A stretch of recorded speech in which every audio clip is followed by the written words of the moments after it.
बिस्मिल्लाहिर्रहमानिर्रहीम। अस्सलाम वालेकुम। मैं हूं राखिल हसन गुमन।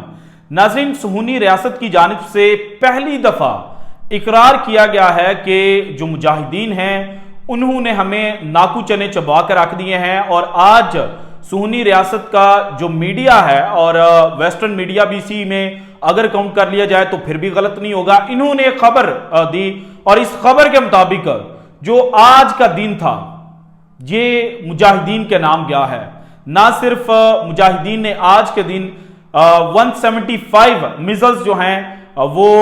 सुहूनी रियासत के ऊपर लॉन्च किए और इन मिसाइल्स के लॉन्च होने के बाद जो ऑलमोस्ट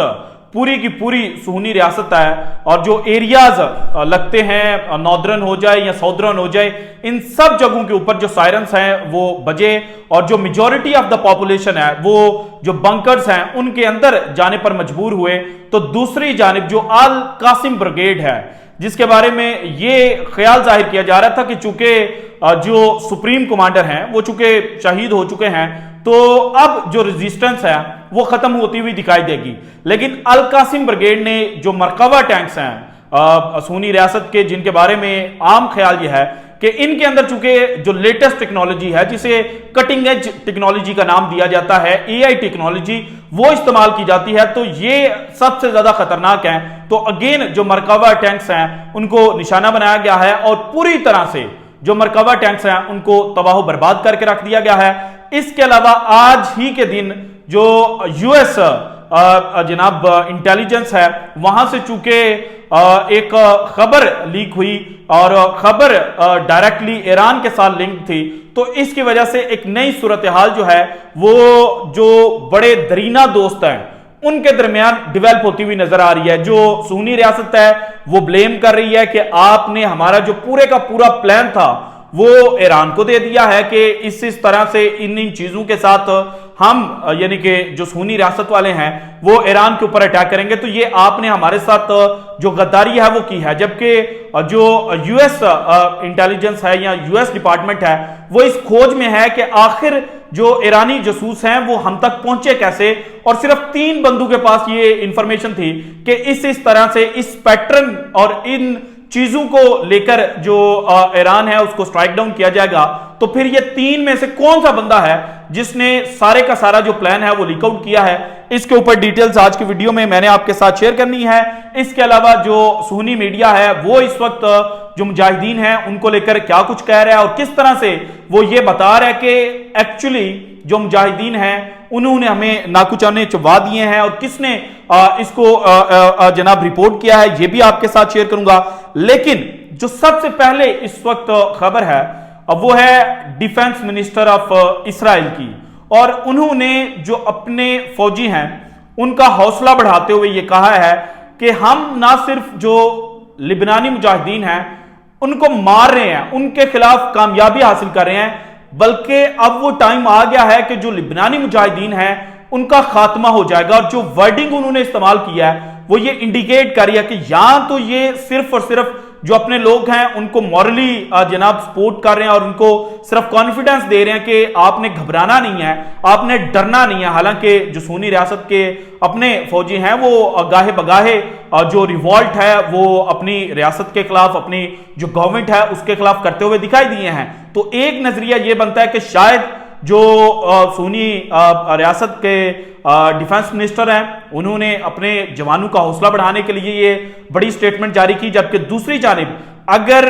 जो खबरें सामने आई हैं और जो सुन्नी मीडिया पोर्ट्रे करता है उसको देखा जाए तो मे भी जो मुजाहिदीन हैं उनको काफी हद तक नुकसान पहुंच चुका है। लेकिन इस नुकसान पहुंचने के बावजूद जो मुजाहिदीन हैं वो जनाब रुकते हैं या मजीद जो बदला है वो लेते हैं, ये तो आने वाला वक्त ही बताएगा। लेकिन इस वक्त जो इस्राएली डिफेंस मिनिस्टर है उनकी ये स्टेटमेंट देना इंडिकेट कर रही है कि कुछ ना कुछ बड़ा जो है वो जनाब होने वाला है। इसके अलावा ईरान ने जो अटैक किए थे सुन्नी रियासत के ऊपर और इनको जो मुजाहिदीन हैं उसमें बड़ा हाईली अप्रिशिएट किया गया था, बड़ी अच्छी नजर से देखा गया था। लेकिन अब एक मजीद इंसिडेंट हुआ है और इस इंसिडेंट की वजह से यह कहा जा रहा है कि शायद जो मुजाहिदीन हैं उनके कंधे के ऊपर रखकर जो सारी गेम है वो ईरान खेल रहा था। अब मैं इस चीज से मुत्तफिक नहीं हूं, लेकिन चूंकि ये मीडिया के अंदर रिपोर्ट हो रहा है तो मैंने बेहतर समझा कि ये भी चीज आपके सामने रख दूं। और खबर ये है कि जो लिबनानी मुजाहिदीन ने इस्राएली प्राइम मिनिस्टर के घर तक ड्रोन भेजा और उस ड्रोन ने जो चीजें कैप्चर की और बाद में जो कुछ भी हुआ, तो जो सुन्नी रियासत है उसकी तरफ से बड़ा स्ट्रांग मैसेज आया और उन्होंने कहा कि ये जो कुछ भी हुआ है इसके पीछे ईरान का हाथ है। और ईरान चूंकि इनको फुली सपोर्ट कर रहा है, तो ये ईरान के कहने के ऊपर और ईरान की इमा के ऊपर इन्होंने हमारे जो प्राइम मिनिस्टर हैं उनके घर तक पहुंचे हैं। लेकिन ईरान ने दूसरी जानिब ये कह दिया है कि हमारा इससे कोई ताल्लुक नहीं है और ये जो हिजबुल्लाह है इन्होंने खुद किया है। अब इसको भी जो वेस्टर्न मीडिया है उसकी नजर में देखा जा रहा है कि देखिए, एक जानिब जो यूएस इंटेलिजेंस है वहां से ईरान के ऊपर जो स्ट्राइक डाउन करना है सुन्नी रियासत ने, वो प्लान लीक आउट होता है। उसके बाद जो ईरान है वो डिक्लाइन कर देता है और कहता है कि हमारा किसी किस्म का कोई हाथ नहीं है। तो कहीं इन दोनों के दरमियान पैचअप तो नहीं हो गया, कहीं इन दोनों के दरमियान जो मोहब्बत है वो तो नहीं बढ़ रही। और जो ईरान है वो अपने लोगों को, जिनको माजी में ये सपोर्ट करते रहे हैं या अभी तक सपोर्ट कर रहे हैं, उनको पुश कर रहे हैं कि आप गेम खेलते रहे, हम आपके पीछे हैं, लेकिन हकीकतन पीछे से जो हाथ है वो हटा लिया हुआ है। जबकि दूसरी जानिब जो यूएस है उन्होंने जो सुन्नी रियासत है उसके पीछे से हाथ खींच लिया हुआ है। और इस चीज को इस वक्त जो इंटरनेशनल मीडिया है उसमें अच्छी तरह से और अच्छी निगाह से नहीं देखा जा रहा और ये इंडिकेट किया जा रहा है कि शायद जो दोनों पार्टीज हैं इनके साथ इनके जो बड़े हैं उन्होंने धोखा कर दिया है। इसके बाद जो जनाब चीजें सुन्नी रियासत के मीडिया ने रिपोर्ट की, उसमें सबसे पहले जो हर्ट्ज है इन्होंने खबर दी और इसमें इन्होंने कहा launches over 175 rockets at Israel's north sparking several fires। North के अंदर मिसाइल्स रॉकेट्स लॉन्च किए गए, लेकिन जो साउथ है और जो दूसरा हिस्सा है उसके बारे में यह कहा जा रहा है कि वहां पर जो ड्रोन्स हैं उनके थ्रू तबाही जो है वो मचाई गई है। इसके बाद अगेन हर्ट्ज के अंदर जो एडी हशमोनी मुनाई हैं, इन्होंने खबर देते हुए लिखा fires break out in northern Israel due to rocket fire, Israeli authorities से। अब इजरायली अथॉरिटीज खुद मान रही हैं कि हमारे घर तक जो आग है वो पहुंच चुकी है। इसके बाद हर्ट्ज ने ही 3 जो ग्राफ हैं वो बेसिकली शेयर किए और इस ग्राफ में जो पहली चीज है उसमें उन्होंने कहा drone sirens sound in northern Israeli city of Haifa, then drone sounds in northern Israel, then rocket sirens sound in Safed surrounding areas. So 3 जो मेन जगह थी वहां पर जो सायरन्स हैं वो सुनाई दिए। और सायरन्स क्यों सुनाई देते हैं ये आपको अब बेसिकली आइडिया हो चुका होगा कि जब मुजाहिदीन जो हैं वो कोई चीज लॉन्च करते हैं, चाहे वो अब लेटेस्ट टेक्नोलॉजी जो ड्रोन्स की शक्ल में मुजाहिदीन के पास है वो लॉन्च करें या फिर जनाब जो सल्वो मिसाइल्स हैं या रॉकेट लॉन्चर्स जो हैं उनके थ्रू जनाब वो अटैक करें। इसके बाद जो टाइम्स ऑफ इसराइल है इन्होंने एक खबर दी, वही जो मैंने इनिशियली आपके सामने रखी ईरान वाली, इसमें उन्होंने कहा Israel was Iran will pay for Hezbollah attack on Netanyahu home, Tehran distances itself. अब तेहरान का डिस्टेंस करना ये कोई अच्छी चीज नहीं है और माजी में जो तेहरान है वो अपने आप को अलग नहीं करता था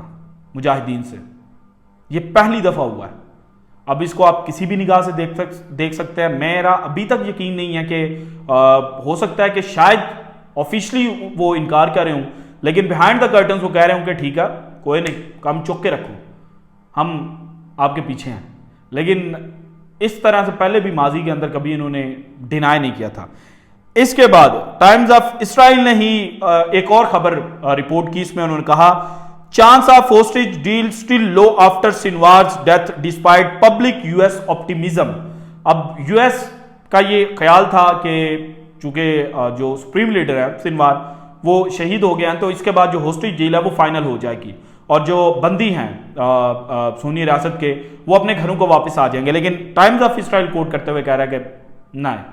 मुजाहिदीन के सुप्रीम लीडर चले गए हैं इस दुनिया से, लेकिन मुजाहिदीन पीछे जो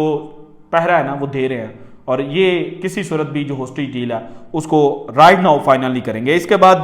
जो इसराइल ने तबाही मचाई, अगर उसकी दास्तान आपके सामने रखूं तो IDF says it struck a Hezbollah rocket launcher in southern Lebanon used to fire dozens of projectiles at the western Galil this morning। अब ये नहीं है कि सिर्फ और सिर्फ मुजाहिदीन जो हैं वही तबाही मचा रहे हैं, बल्कि मुजाहिदीन को भी अल्टरनेटिवली जो रिस्पांस है वो सुन्नी रियासत की जानिब से मिल रहा है, और मुजाहिदीन भी जो शहीद हो रहे हैं और उसके अलावा जो जनाब नुकसान है वो इनको उठाना पड़ रहा है। इसके बाद जो टाइम्स ऑफ इसराइल है, इन्होंने जो खबर दी, अब इन्होंने डायरेक्ट खबर तो दे दी, लेकिन साथ ही कह दिया कि ये जो US Intel on Israeli preparation for strike on Iran appears online हुई है ना, ये कोई अच्छा शगुन नहीं है यूएस इजराइल रिलेशंस के लिए। इसके बाद अल मायदीन ने खबर रिपोर्ट की और इनके मुताबिक Hezbollah drones appear more effective deadly precise Israeli media के जो लेटेस्ट टेक्नोलॉजी है, जो न्यू टेक्नोलॉजी है मुजाहिदीन के पास, ये अपने निशाने तक पहुंचती है, अपना हदफ जो इनका होता है उसको हासिल करती है और ये तबाही मचा कर आते हैं। इसके बाद अल कासिम ब्रिगेड की जो खबर थी, अगर वो मैं आपके सामने रखूं तो इसको मुख्तलिफ सोर्सेज ने रिपोर्ट किया है, और इसके मुताबिक Al Qassam brigade said in statement carried by Palestinian Shehab news agency on Saturday that it had destroyed the Merkava tank and D9 military bulldozer. अब मुजाहिदीन जो गजा के हैं, जो अल कुद्स ब्रिगेड है, उन्होंने भी जो अच्छी खासी तबाही है वो जनाब मचाई है। So this is it from today's episode. अगर आपको वीडियो पसंद है तो लाइक कीजिएगा, ज़्यादा से ज़्यादा शेयर कीजिएगा, अपनी कीमती राय का इज़हार लाजमी कीजिएगा, और अगर आपने अभी तक चैनल को सब्सक्राइब नहीं किया तो कर दें। शुक्रिया, अल्लाह हाफिज़।